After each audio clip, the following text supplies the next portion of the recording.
So, this poem actually does suck a lot, but I needed to write this about her for myself because it's the first thing I could write about her without using a metaphor. So, yeah, bear with me. Here it goes.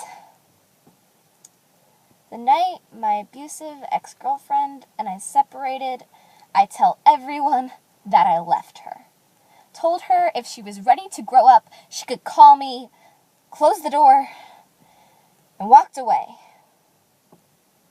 I do not tell anyone that I turned back around.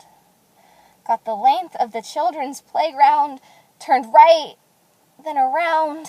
My brain tells me my home is the other way. It's the heart that pumps blood to my feet. Run back to her arms. You do not bite the hands that feed you. I am not ready to see her hands as anything else. She turns her head to the side, puts her car in gear, turns right out of the parking lot. She doesn't even see me. It took me 5 years to realize I was always in her blind spot. I do not tell anyone any of this. What kind of loser is left by her own abuser? I'm sorry if you were expecting some beautiful ending to come out of this.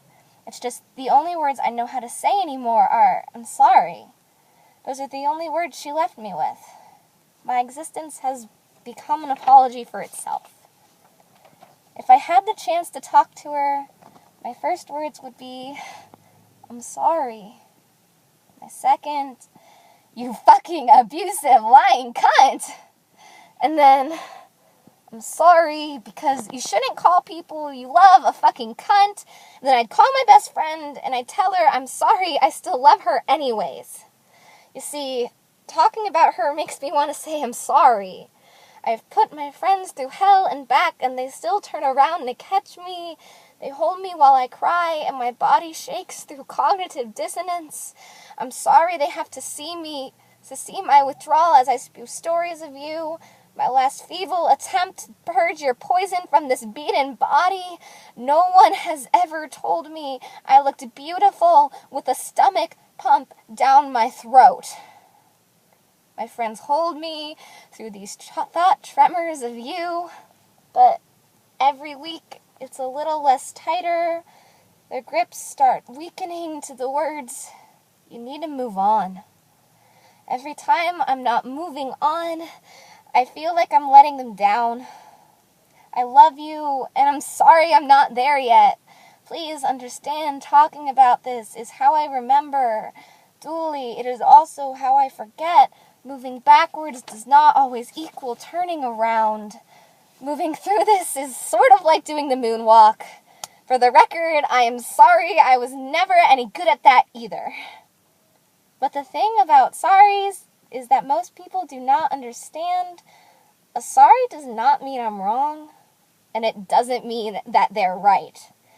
I'm sorry means I wish it didn't have to happen this way. We say we're sorry when people die because we wish it wasn't hurting, not because we killed their casket corpse. So to everyone hearing this, I am sorry I couldn't give you a better ending. So to all of my friends, I'm sorry I couldn't get better for you. When I say I'm sorry, please only hear the words, I love you, and thank you. But remember, I am not admitting talking about this is wrong. Feeling does not make me weak. Please do not take something she already took. To Aaron, I'm sorry. I'm sorry I'll have to rewrite this line, readdress it to my abusive ex-girlfriend. I'm sorry I have to remember you like that. But most importantly, to myself, you were not wrong. but what she did to you was not right. I'm sorry, there are still days I want to turn you back around. I'm sorry I let this happen to you. I want to tell you to turn left at the swing set. I will push you. I want to pretend you can fly. This time kicking feet will get you somewhere. I guess I'm still trying to say that I'm sorry. I hope you find the words. It's okay. That we find a better way to wrap our hands around these swing set chains. I'm sorry.